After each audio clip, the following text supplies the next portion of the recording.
कितना दर्जन पेन है, ऐसा आपसे पूछ रहा है, तो आप क्या करेंगे? एक बात तो आप देखो बेटा, ऐसा लिख सकते हैं कि 1 दर्जन का वेट है कितना, 1 दर्जन का वेट है कितना, 12x ग्राम। ठीक है, उसी तरीके से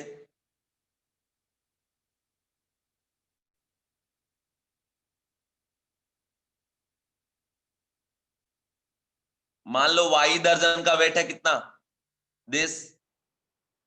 ठीक है, समझ रहे हो? तो अगर एक दर्जन का वेट है 12x, तो y दर्जन का कितना होगा, y इंटू वट, 12x ग्राम। और रियलिटी में कितना दे रखा है, 12,000 x ग्राम। तो इक्वल टू कर सकते हैं बच्चा लोग 12,000 x ग्राम। ओके माय डियर स्टूडेंट, तो y is equal to what, 12,000 divide by x and 12x, x क्या हो गया, कैंसिल आउट, 12,000 जा, तो कितना दर्जन आ गया बच्चों, 1000 दर्जन। मतलब y का वैल्यू क्या मिल गया, 1000। तो कुल मिलाकर आपने क्या किया देखो तो जरा, ये जो गिवन वेट था इसमें एक दर्जन के वेट से आपने डिवाइड कर दिया, तो क्या निकल गया, दर्जन। निकला कि नहीं निकला, समझ रहे हो? तो ये कंडीशन मैं फिर से रिपीट कर दूं, मान लो एक दर्जन का वेट, एक पेन का वेट दिया है, या पेन नहीं, सपोज मैं आपको बता दूं, ये ढक्कन है, ढक्कन है ना, इसका वेट है सपोज कितना, मान लो 5 ग्राम। ठीक है, तो 1 दर्जन का वेट कितना हो जाएगा, 60 ग्राम हो जाएगा। ठीक है, और बोल रखा है बच्चों कि एक कंटेनर, एक बॉक्स है जिसका वेट है 6,000 किग्राम, है ना। तो बोल रहा बताइए ऐसे कितने ढक्कन होंगे उसमें, कवर, है ना। तो कैसे निकालो, काउंट करने जाओगे क्या, काउंट करोगे तो बहुत टाइम लगेगा। तो मान लो यहाँ पे कितने दर्जन है बच्चों, सपोज यहाँ दर्जन है x दर्जन, मान लो हम लोग एक दर्जन, x दर्जन, एक दर्जन का वेट कितना है 60 ग्राम, तो x दर्जन का वेट कितना हो जाएगा, वेट ऑफ एक दर्जन इक्वल टू x इंटू क्या आपका 60। मतलब इसको फैक्टराइज कर रहे हैं x इंटू 60 में, इसको लिख सकते हैं 6,000 इक्वल टू x इंटू 60। तो 60 कट गया तो क्या बचा 100, x का वैल्यू क्या आ गया बच्चों 100, है ना। तो 100 दर्जन है, मतलब 100 इंटू 12 अगर कर दे तो कितना आ गया, 1200 पीसेस आ गए। ओके माय डियर स्टूडेंट, तो इस तरीके से बातें आप ध्यान रखना कि दर्जन निकालने के लिए यहाँ पे क्या कर रहे हैं। ठीक है, अब देखो कंडीशन, जरा मैं आपको कंडीशन बताता हूं, ध्यान से जरा देखना। कंडीशन ये है कि अगर आपको दर्जन निकालना है तो given weight divide by weight of 1 दर्जन, है ना। लेकिन ये जो वेट का यूनिट है और ये जो वेट का यूनिट है, दोनों का यूनिट सेम होना चाहिए, ये बात आप ध्यान रखना। ओके, ताकि नेट कैंसिल आउट होकर क्या आ जाए आपका दर्जन नंबर, क्योंकि नंबर में है सिर्फ, जस्ट लाइक काउंटिंग नंबर। दूसरा है बच्चों, अगर हमने बोला कि 1200 पीसेस पेन है, ठीक है, 1200 पीस है पेन का, नंबर वाइज 1200 पेन है, पूछा बताओ कितना दर्जन। तो एक तो तरीका है कि 1 2 3 4 5 12 काउंट करें तो एक गट्ठा बनाएंगे, बोलेंगे 1 दर्जन ऐसा, बट वैसा नहीं करेंगे। हम क्या करेंगे कि 12 पेन पे एक दर्जन, तो ये जितना पेन है ना, इसको टोटल को क्या मान लो बच्चों, x दर्जन, है ना। तो मतलब x दर्जन में कितने पेन हो जाएंगे, 12 इंटू क्या आपका x पेन, 1 दर्जन में 12 पेन, तो x दर्जन में कितने पेन हो जाएंगे बच्चों, x इंटू क्या आपका 12, क्योंकि दर्जन इक्वल टू 12 होता है। ठीक है, मतलब this is equal to what, this 12x is equal to क्या 12,000, कट गया यहां से, कितना आ गया आपका 1000, मतलब x इज इक्वल टू कितना आ गया 1000। तो 1000 दर्जन है हमारे पास, समझ रहे हो, समझ रहे हो। ये चीज हमेशा याद रखना कि नंबर दिया है तो 12 डिवाइड कर दोगे तो क्या निकल जाएगा, दर्जन। समझ में आया बच्चों, बच्चों समझ में आया। अगर ये चेयर का नंबर है तो 12 डिवाइड करोगे तो चेयर का दर्जन निकलेगा, पेन का नंबर है 12 डिवाइड करोगे तो दर्जन निकल जाएगा पेन का, अगर कॉपी का नंबर है 12 डिवाइड कर दोगे तो कॉपी का दर्जन निकल जाएगा। जिस चीज का भी नंबर दिया है उसमें 12 डिवाइड अगर आप कर दोगे, सर्कल मैं वो कर देता हूँ, 1 मिनट रुक जाओ, पहले ये तो एक्सप्लेन कर दूं। ये समझ में आ गया बच्चों? बाबू ये समझ में आ गया बेटा? सबको आ गया? ये समझ में आ गया? ठीक है, तो बस वैसे ही देखिए कंडीशन ये है, मैं भी एक फॉर्मूला पहले डिराइव कर लेता हूं, उसके बाद हम आगे बढ़ेंगे। जरा कंडीशन देख, कंडीशन ये है कि जब भी हम बात करें मोल का, तो mole is just like what, counting number, just like counting number, जिसकी वैल्यू है 6.023 10 का पावर 23। मतलब इस वैल्यू को हम मोल के नाम से बुलाएंगे, है ना। 6.023 10 पर 23 बोलो या मोल बोलो, बात बराबर। क्योंकि एवोगाड्रो साहब ने इंट्रोड्यूस किया था, इसलिए एवोगाड्रो नंबर। और ये मोल एक यूनिट है जिसका यूज हम लोग केमिस्ट्री में करते हैं। And 1 mole of any substance, 1 mole of any substance contain how many particle, 6.023 into 10 का पावर 23 पार्टिकल। अब ये पार्टिकल क्या क्या हो सकता है, electron, proton, neutron, atom, ion, और क्या हो सकता है बच्चों, मॉलिक्यूल। तो ये हो सकता है हमारा पार्टिकल में। अब एट ए टाइम कोई पार्टिकल एक ही होगा, जैसे इलेक्ट्रॉन का नाम लेगा तो इलेक्ट्रॉन, प्रोटॉन का नाम लेगा प्रोटॉन, न्यूट्रॉन का नाम लेगा न्यूट्रॉन, एटम, आयन, मॉलिक्यूल। देखो कैलकुलेट करने कुछ भी बोल सकता है किसी क्वेश्चन में, लेकिन पार्टिकल कौन होगा, जिसका वो नाम लेगा, है ना। जैसे इलेक्ट्रॉन, प्रोटॉन, न्यूट्रॉन के अलावा अगर आप एटम में जाएंगे तो एक एटम के अंदर इलेक्ट्रॉन, प्रोटॉन, न्यूट्रॉन होता है, इनडायरेक्टली आपसे इलेक्ट्रॉन, प्रोटॉन, न्यूट्रॉन का कैलकुलेशन भी करवा सकता है ना। आयन में इलेक्ट्रॉन, प्रोटॉन, न्यूट्रॉन कैलकुलेशन करवा सकता है। मॉलिक्यूल कॉम्बिनेशन ऑफ एटम होता है, तो आपको मॉलिक्यूल के केस में एटम भी कैलकुलेट करवा सकता है। बट पार्टिकल कौन होगा, मॉलिक्यूल। तो जो पार्टिकल होगा अपन मोल उसी पे अप्लाई करेंगे, इस बात का ध्यान रखिएगा। अब बच्चों एक बात बता दूं, देखो एक होता है एटॉमिक मास, है ना, एक होता है एटॉमिक मास। तो एटॉमिक मास पहले समझ लिए क्या होता है। एक बच्चों सिंगल एटम का, हर एक इंडिविजुअल एटम के मास को हम लोग क्या बोलेंगे बच्चों, एटॉमिक मास। ठीक है, इसमें एटॉमिक मास क्या को जब एक्सप्रेस करते हैं, जैसे देखिए किसी भी एटम में Z है और A है, Z इज इक्वल टू क्या आपका, proton is equal to neutron और इलेक्ट्रॉन, है ना, और A इज इक्वल टू क्या, प्रोटॉन प्लस न्यूट्रॉन। देखो बच्चों this is mass number not mass, okay. ये इंडिविजुअल क्या है, मास है, नंबर है, मास नहीं, यूनिट नहीं होता कुछ। अब देखिए अगर आप मास को एक्सप्रेस कर रहे हैं तो केजी में या ग्राम में किसी में तो होगा ना। अब मेरी बात को जरा देखो, समझो बच्चों, मैं ये कह रहा हूं कि एक प्रोटॉन का मास क्या है, 1.67 10 का power minus of 27 KG, okay, समझ गए, समझ रहे हो। तो ये कंडीशन है। अब देखो इलेक्ट्रॉन का मास है 9.1 इंटू 10 का पावर माइनस 31 केजी। तो देखिए चूंकि ये भी निग्लिजिबल है, लेकिन ये इसके रिस्पेक्ट में और ज्यादा निग्लिजिबल है, 10 का पावर माइनस 31 है यहाँ पे, यहाँ 10 का पावर माइनस 27 है। तो देखिए ये जब निग्लिजिबल है, तो ये दोनों को जब ऐड करने की आप कोशिश करेंगे तो ऐड होने लायक वैल्यू तो है नहीं। तो यहां से हम ये कहते हैं कि इलेक्ट्रॉन जो है मास में कंट्रीब्यूशन, एटम के मास में कंट्रीब्यूशन नहीं देता। मास में कंट्रीब्यूशन सिर्फ कौन देगा, प्रोटॉन के साथ साथ न्यूट्रॉन। तो बच्चों अगर मान लो किसी के पास जेड प्रोटॉन है, तो Z into mass of proton, और प्लस आपके पास ए माइनस जेड के बराबर क्या हो जाएगा, neutron. A minus Z into mass of क्या आपका, न्यूट्रॉन, ओके। अब मास ऑफ प्रोटॉन रफली equal to mass of neutron है, कॉमन ले लें, इसको एम एक्स मान लीजिए, ये भी एक्स हो गया, है ना। तो जेड इंटू जेड प्लस ए माइनस जेड और इंटू क्या आपका एक्स, तो ये कट गया, ए इंटू क्या आ गया, एक्स। दिस इज क्या आपका एटॉमिक मास। जैसे अगर हम बात करें सोडियम का, तो सोडियम का मास नंबर होता है 23। तो बच्चों 23 इंटू 1.67 इंटू 10 का पावर माइनस 27 कर देंगे तो ये आ गया केजी में। ये क्या होगा बच्चों, एटॉमिक मास ऑफ क्या आपका, सिंगल एटम ऑफ सोडियम। ठीक है, इसी तरीके से याद रखिएगा कि जब एटम से आयन बनता है तो लॉस और गेन होता है इलेक्ट्रॉन का, प्रोटॉन और न्यूट्रॉन में कोई चेंजेस नहीं होता। इस वजह से बच्चों कभी भी उसके मास में कोई चेंजेस नहीं आएगा, जो मास है वही मास हर वक्त रहता है ना। आयन बन जाए या कुछ भी बन जाए, उससे कोई दिक्कत आने वाला बच्चों वहां पे नहीं है। इस बात का आप लोग ध्यान रखिएगा my dear student, okay, clear है आपको। अब देखो हमें आपको पता है कि जब हम किसी चीज को रिप्रेजेंट करते हैं बच्चों, तो रिप्रेजेंटेशन में हम यूनिट लेते हैं, और यूनिट ना तो बहुत बड़ा होना चाहिए ना बहुत छोटा।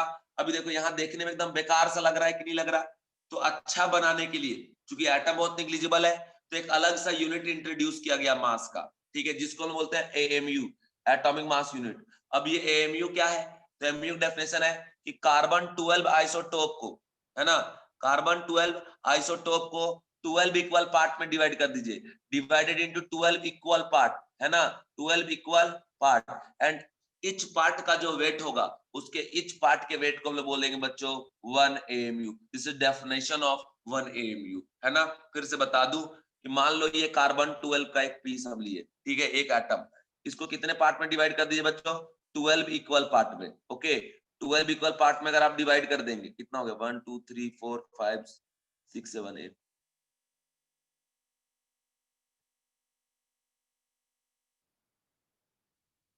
12 है ना।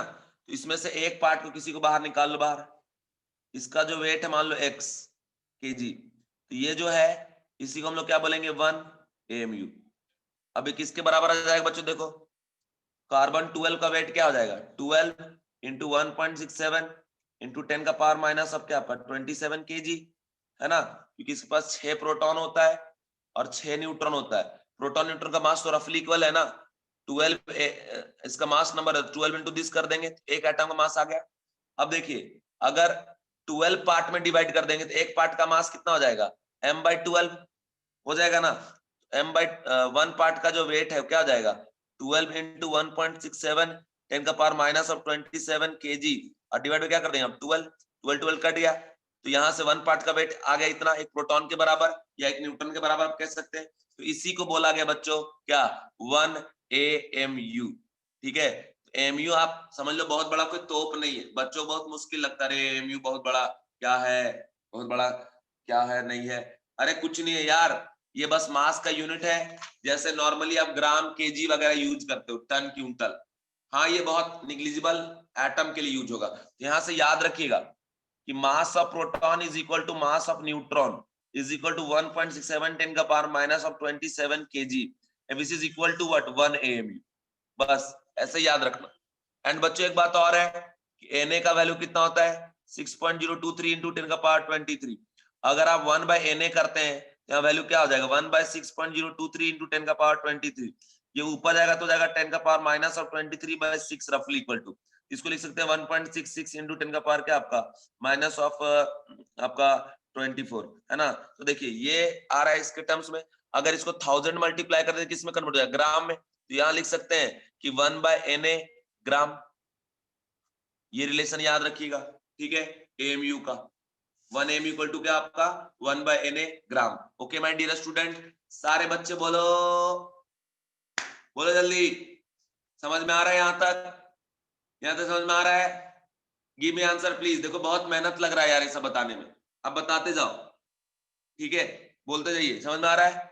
देखो सच बोलना, सच झूठ नहीं बोलना कोई भी, ठीक है, हम कुछ नहीं बोलेंगे, बोलो आप बीच में मैसेज करते रहना सर समझ में आ रहा है, या कुछ स्किप करना हो तो बताते जाना, वैसे तो मैं बहुत ज्यादा कुछ बताऊंगा नहीं, कंडीशन यहाँ बताते जा रहा हूँ। देखो जरा ये कंडीशन यहाँ तक बता दिए, ये बता दिए, यहाँ तक क्लियर है। अब सुनो मेरी बात, जो भी एटम का मास नंबर है A is equal to what mass number, तो mass number is proton plus neutron का क्या है आपका सम है ना। हमें पता चला कि एटम का मास किसके ऊपर डिपेंड करता है, प्रोटॉन न्यूट्रॉन पे, एक प्रोटॉन का मास 1 AMU के बराबर, एक न्यूट्रॉन का मास भी 1 AMU के बराबर, तो जितना प्रोटॉन न्यूट्रॉन का सम है उसमें AMU लगा देंगे तो क्या आ जाएगा बच्चों, एटॉमिक मास आ जाएगा। इसीलिए याद रखिएगा कि मास नंबर में जब AMU मल्टीप्लाई करते हैं तो ये हो जाता है आपका एटॉमिक मास। ओके बच्चों, ये क्या हो गया आपका एटॉमिक मास, और आप याद रखना ये एटॉमिक मास है, तो एटॉमिक मास आपको क्लियर हो गया बच्चों।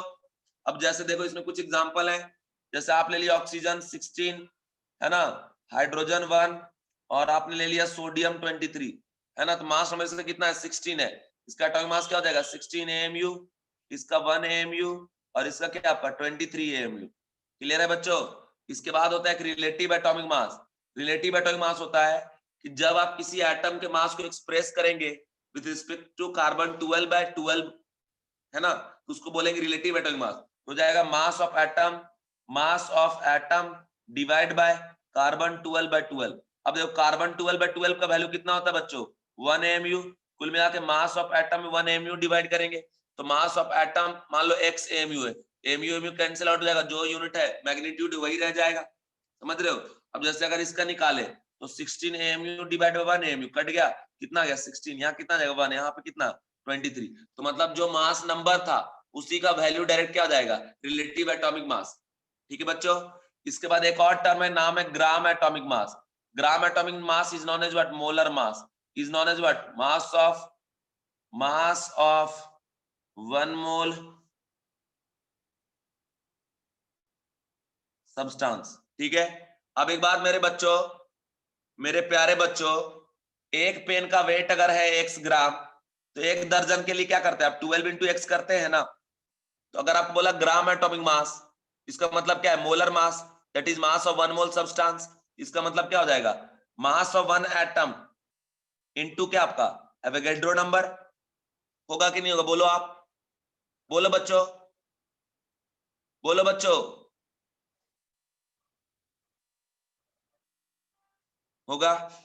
अब मान लो अगर एक एटम का मास है x AMU इंटू Na, ये क्या आ गया आपका? मोलर मास आ गया एटम का, है ना। अब AMU इक्वल टू क्या होता है?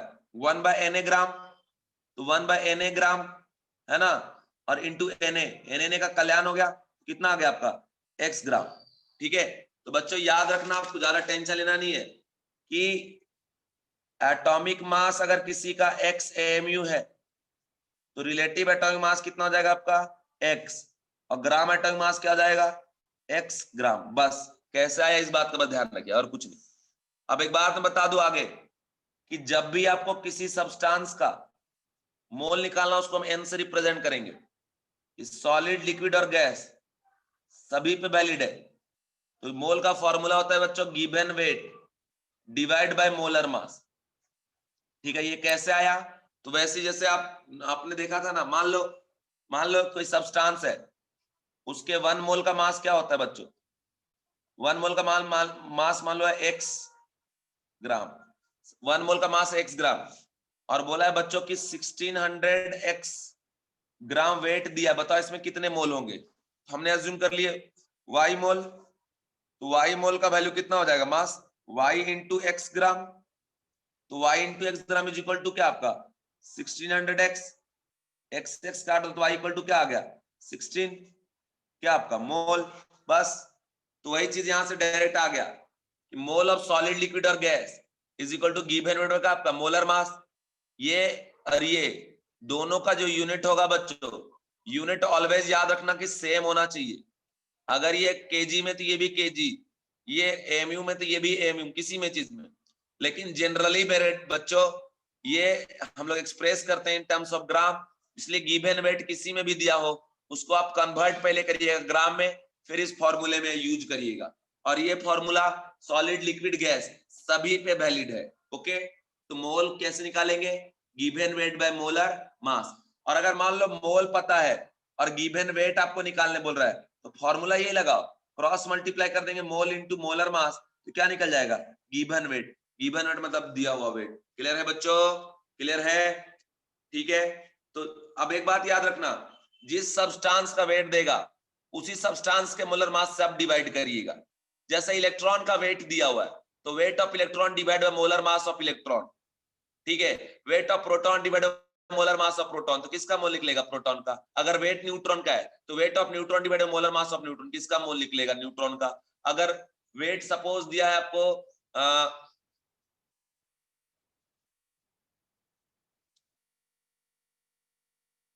अगर वेट दिया आयन का, तो मोलर मास किसका लेंगे बच्चों? आयन का। वेट दिया एटम का, तो मोलर मास एटम का। वेट दिया मॉलिक्यूल का, तो मोलर मास किसका? मॉलिक्यूल का। ओके माय डियर स्टूडेंट, तो इस तरीके से आप कैलकुलेट कर लेना। अब मैं आपको एक बात और बताता हूं, थोड़ा सा मॉलिक्यूल के बारे में बताने से पहले एक और बात बता देता हूँ कि मोल निकालने का और तरीका है, number divide by Avogadro number. क्योंकि एवोगैड्रो नंबर दर्जन का बड़ा भाई है। जैसे हम बोलते हैं ना कि एक दर्जन है, मान लो one mole contain how many particle? Na particle. अगर हमारे पास 6 Na पार्टिकल है, अब पूछ रहे बताओ कितना मोल है यहाँ पे? हम ऐसे मान लिए यहाँ पे y मोल, ठीक है, तो 1 mole contain how many particle? Na, तो y mole contain how many? y into क्या आपका? Na, तो y into Na equal to क्या आपका? 6 Na, तो ये कल्याण हो गया, तो y इक्वल टू क्या गया? 6। तो कुल मिलाकर आपने क्या किया? इसमें Na डिवाइड किया। तो वही चीज यहाँ जनरल फॉर्मूला, कि this formula also valid in case of solid, liquid and gas, and formula is what? Number divide by Avogadro number.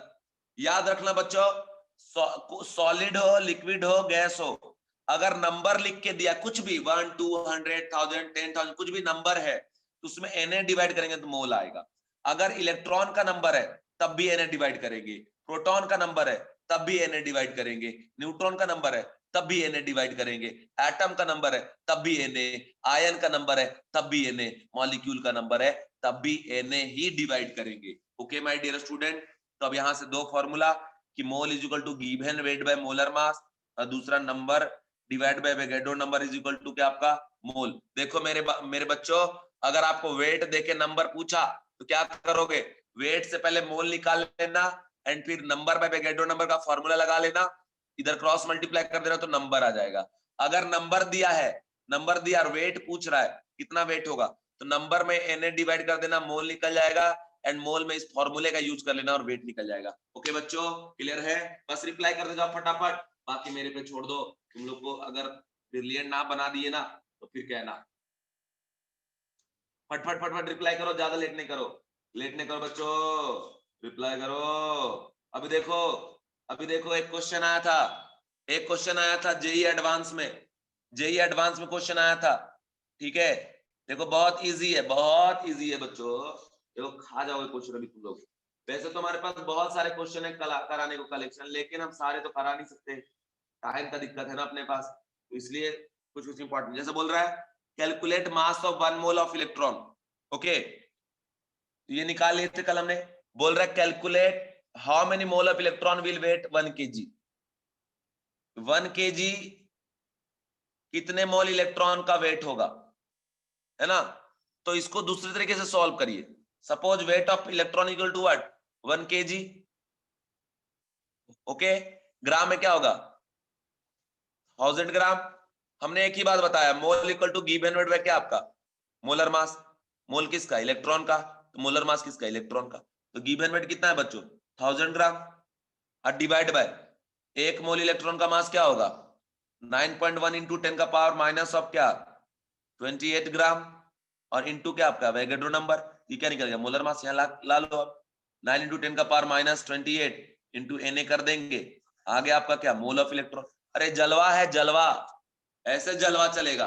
अगर बोला कि 5 kg प्रोटॉन है, 5 kg प्रोटॉन है, बताओ कितना यहाँ पे होगा मोल, तो मोल ऑफ प्रोटॉन कितना हो गया 5 इंटू 10 का पावर 3, ग्राम में कन्वर्ट कर लिए, और डिवाइड है मोलर मास, मतलब मास ऑफ प्रोटॉन किसके बराबर होता है 1 बाय Na ग्राम के बराबर, और इंटू क्या आपका Na, अरे 1 mu होता है ना mass of proton, and mass of 1 mu equal to what 1 bye Na gram, and 1 mole contain how many particle Na, तो 1 बाय Na ग्राम इंटू Na काट दो तो कितना बचा 1 ग्राम, तो 1 से डिवाइड कर दोगे कितना आ जाएगा 5 इंटू 10 का पावर 3 मोल, ग्राम ग्राम का तो कल्याण हो जाएगा, दोनों जाएगा तीर्थ यात्रा पे। ठीक है, समझ में आ गया बच्चों? बच्चों आगे बढ़ू, आगे बढ़ू, जल्दी बोलो बच्चों।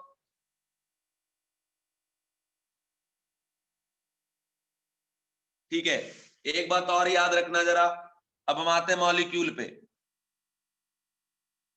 मॉलिक्यूल इट देखो बहुत बड़ा बड़ा डेफिनेशन मिलेगा बुक में जाओगे तो, मॉड्यूल में जाओगे तो, बट अपना नहीं, अपना वो काम नहीं, अपना सीधा सीधा डायरेक्ट है, डायरेक्ट है बच्चों। It is simply combination of atom, combination of atom, normal जो कॉम्बिनेशन है एटम का उसको हम लोग क्या बोलेंगे बच्चों, मॉलिक्यूल। जैसे H2 Cl2 O2 N2 O3 S8 P4 है ना, I3 माइनस जो भी, उसके बाद आपका CO2 H2SO4 H2 S3PO4, तो ये सब मॉलिक्यूल हो गया। समझ रहे बच्चों? ये क्या है, सिंपली कॉम्बिनेशन ऑफ एटम। देखो यहाँ पे कौन कंबाइन किया है, हाइड्रोजन हाइड्रोजन, या क्लोरीन क्लोरीन, या oxygen oxygen, nitrogen nitrogen, oxygen oxygen, sulphur phosphorus iodine, carbon oxygen, है ना, बहुत टाइप के हैं। और भी है बच्चों, C6H12O6, ओके बच्चों, KMnO4, ओके बच्चों, C12H22O11, समझ रहे हो? ये सब क्या है, कॉम्बिनेशन ऑफ एटम, इसको हम लोग क्या बोलते हैं बच्चों, मॉलिक्यूल। अब एक बात मैं बता दूं, यहाँ पे एक वर्ड होता है एटॉमिसिटी, एटॉमिसिटी, एटॉमिसिटी बोलते हैं या फिर मॉलिक्यूलरिटी। ठीक है, तो ये क्या होता है, तो number of atom present in a molecule is known as what, atomicity और मॉलिक्यूलरिटी। तो देखो जरा कितने एटम है, कहां देखेंगे, देखो बच्चों ये है एटम का रिप्रेजेंटेशन एलिमेंट का, और यहां जो लिखा रहेगा ना इसको बोले इसका पैर, ये पैर है, पैर, पैर के पास जो नंबर लिखा रहेगा ना वो ये बताता है कि मॉलिक्यूल में ये एक्स कितने बार रिपीट हुआ है। ठीक है, अगर ऐसा एक्स एम वाई जेड, तो देखो इसके पैर के पास क्या लिखा है एम, और इसके पैर के पास क्या लिखा है जेड, और ये होल क्या हो गया सिंगल मॉलिक्यूल। तो M M M contain what X, Z contain what Y. तो अगर पूछा बताओ एटॉमिसिटी ऑफ दिस मॉलिक्यूल, तो जितने टोटल एटम है not individual, total M present है एक्स का और जेड प्रेजेंट है वाई का, M plus Z is what atomicity of this molecule और molecularity of this molecule. But अगर आपसे ये बोल रहा है कि atomicity with respect to X बताओ, तो M with respect to Y तो जेड। ठीक है बच्चों, उसके बाद होता है होमो एटॉमिक और हेट्रो एटॉमिक। होमो मतलब जितने भी एटम यूज है मॉलिक्यूल में वो सारे अगर सेम है तो उसको बोलेंगे हम लोग होमो एटॉमिक। हेट्रो अगर डिफरेंट टाइप के एटम यूज हो रखे हैं तो उसको बोलेंगे बच्चों हम लोग हेट्रो एटॉमिक। अब देखो ये कैसा है, होमो होमो होमो होमो होमो होमो होमो होमो, और ये बच्चों कैसा है हेट्रो, ये hetero hetero hetero hetero hetero. MgCl2 ये भी हेट्रो, AlCl3 ये भी हेट्रो, कोई भी एक डिफरेंट हो गया तो हेट्रो हो गया। ठीक है बच्चों, अब देखो एटॉमिसिटी अगर कैलकुलेट करते हैं तो हाइड्रोजन के सामने कितना है 2, तो एटॉमिसिटी 2, यहाँ भी 2, यहाँ 2, यहाँ 2, यहाँ पे एटॉमिसिटी बच्चों 3, यहाँ 8, यहाँ पे, यहाँ बोलो, अरे बोलो जल्दी, यहाँ पे 4 है ना, और यहाँ पे ये 3, ये सब हो गया एटॉमिसिटी है ना। और एक बात बताओ होमो एटॉमिक, मोनो एटॉमिक मतलब सिंगल एटम, डायटोमिक मतलब 2 एटम, ट्राइएटॉमिक मतलब 3 एटम, टेट्रा 4, पेंटा 6, 5 है ना, हेक्सा 6 ऐसे। इसके बाद देखो बच्चों यहाँ पे एटॉमिसिटी कार्बन 1 ऑक्सीजन 2, 2 1 क्या हो गया 3, यहाँ पे हाइड्रोजन 2 सल्फर 1 ऑक्सीजन 4 1 5 और 2 क्या आपका 7, 3 1 4 और 4 क्या आपका 8, ये आ गया। यहाँ पे देखो 6 और 12 18 और 6 24, यहाँ पे देखो 45 आ जाएगा है ना। यहाँ पे देखो के में 4 1 2 3 4 2 6, ठीक है। इधर LCl3 में देखिए 1 और 3 क्या हो गया 4, यहाँ पे देखो 1 और 2 क्या हो गया 3, तो ये हो गया बच्चों एटॉमिसिटी। अब देखिए एटॉमिसिटी इंडिविजुअल, हाइड्रोजन के रिस्पेक्ट में भी यहाँ 2 है, हाइड्रोजन के क्लोरीन के रिस्पेक्ट में 2 है, ऑक्सीजन के रिस्पेक्ट में 2, नाइट्रोजन के रिस्पेक्ट में 2, ऑक्सीजन के रिस्पेक्ट में 3, सल्फर के रिस्पेक्ट में 8, फास्फोरस के रिस्पेक्ट में 4, आयोडीन के रिस्पेक्ट में 3।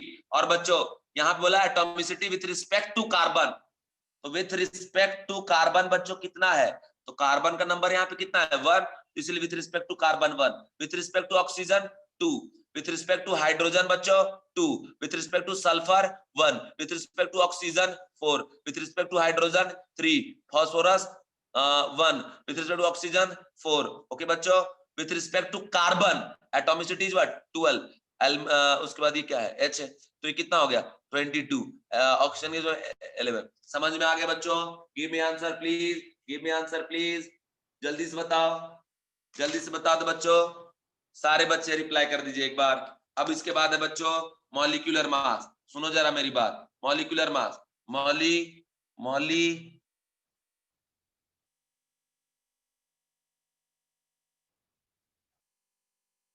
ये मॉलिक्यूलर मास, मॉलिक्यूलर मास क्या होता है, तो जो एक मॉलिक्यूल है ना उसके कॉम्बिनेशन का जो मास उसको बोलेंगे मॉलिक्यूलर मास। जैसे बच्चों ये देखो, ये एक एटम है, ये एक एटम है ना, ये दोनों को हम कंबाइन कर दिए तो क्या बन गया मॉलिक्यूल, इसका जो वेट होगा इसी वेट को हम लोग क्या बोलेंगे मॉलिक्यूलर वेट। अभी देखो एक मॉलिक्यूल में इसका weight mass of this part and mass of this, दोनों को ऐड कर देंगे तो क्या निकल जाएगा मास ऑफ मॉलिक्यूल। तो वैसे ही समझ लो कि जो जो एटम प्रेजेंट है उन सभी एटम के मास का सम क्या कहलाएगा मॉलिक्यूलर मास। और इंडिविजुअल मॉलिक्यूल के मास को हम किस में एक्सप्रेस करेंगे mu में, क्यों बच्चों, क्योंकि वहां पे एटम इन्वॉल्व है और एटम का मास mu होता है, जैसे CO2, जैसे H2O, जैसे अगर बात करें NH3 का, जैसे जो भी है इस टाइप का। देखो कार्बन का होता है कितना 12 AMU और ऑक्सीजन का होता है 16 AMU इंटू 2, तो जाए कितना 44 AMU बच्चों, ठीक है।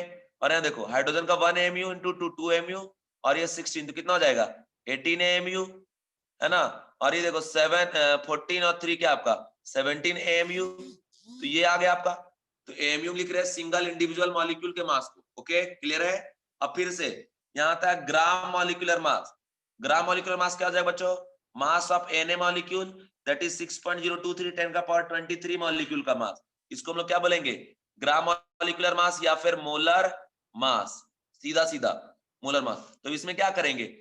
मास ऑफ सिंगल मॉलिक्यूल है ना इनटू एवोगैड्रो नंबर, क्योंकि एक मोल में कितना आएगा? Na के बराबर। जैसे CO2 है तो CO2 मास कितना आया था बच्चों? 44 AMU रख दो और इनटू क्या आपका Na, तो इन टर्म्स ऑफ Na आ गया। लेकिन बच्चों बहुत बड़ा दिख रहा है 44 Na, इसको छोटा बनाते हैं तो देखो Na का वैल्यू क्या होता है? 1/Na ग्राम। AMU का वैल्यू क्या होता है? 1/Na ग्राम। तो 44 इंटू 1/Na है ना ग्राम, और इनटू क्या कर देंगे? Na चला गया चार धाम के यात्रा पे। इधर से क्या हो गया आपका? 44 AMU। क्लियर है बच्चों? सॉरी 44 ग्राम। क्लियर है बच्चों? बच्चों क्लियर है? Give me answer please my dear student. ठीक है, इसके बाद आप देखो, इसके बाद कंडीशन नेक्स्ट है कि अगर बात करें हम जैसे H2O का, तो H2O कितना था? 18 AMU और इंटू Na, तो क्या हो जाएगा? 18 इंटू 1/Na ग्राम इंटू Na, कल्याण हो गया, इधर से आगे 18 ग्राम। सेम ऐसी अगर NH3 का बात करें 17 AMU into 1 into Na, AMU की वैल्यू क्या आपका? 17 इंटू 1/Na ग्राम और इंटू Na, ये कट गया, कितना आ गया बच्चों? 17 ग्राम आ गया। ठीक है, जैसे हम निकालेंगे तो कुल मिला के याद रखिएगा कि एक मॉलिक्यूल का अगर मॉलिक्यूलर मास है x AMU, उसका मोलर मास कितना हो जाएगा बच्चों? x ग्राम, बस और कुछ नहीं करना है यार। ठीक है, समझ गए। और रिलेटिव मॉलिक्यूलर मास भी होता है RMM, इसमें सीधा x विदाउट एनी यूनिट। क्यों? फिर वही mass of one molecule expressed with respect to carbon 12/12। तो मतलब कार्बन 12/12 का मतलब क्या हुआ? 1 AMU। तो मास ऑफ मॉलिक्यूल में अगर 1 AMU डिवाइड करेंगे तो AMU कैंसिल आउट हो जाएगा, सिर्फ क्या बचेगा? नंबर, वही नंबर है ये। क्लियर है बच्चों? All clear? कोई प्रॉब्लम, कोई तकलीफ, कोई दिक्कत? नो? ठीक है, चलिए अब हम आते हैं, जरा सीधा याद रखिए एक चीज, एक बात और बता दे बच्चों, एक वर्ड है नंबर ऑफ ग्राम एटम। ठीक है, या लिख के दे नंबर ऑफ ग्राम आयन, या लिख के दे नंबर ऑफ ग्राम मॉलिक्यूल। इन सभी का मतलब क्या होता है? नंबर ऑफ ग्राम का मतलब होता है मोल। ठीक है, तो किसका बात कर रहे हैं? Mole of ion. ये number of mole of atom, number of mole of molecule. ठीक है बच्चों, यहां तक सारी बातें बता दिए। अब इन सभी पे एक एक क्वेश्चन में कराते हुए निकलूंगा। ठीक है, आप देखते जाना ध्यान से।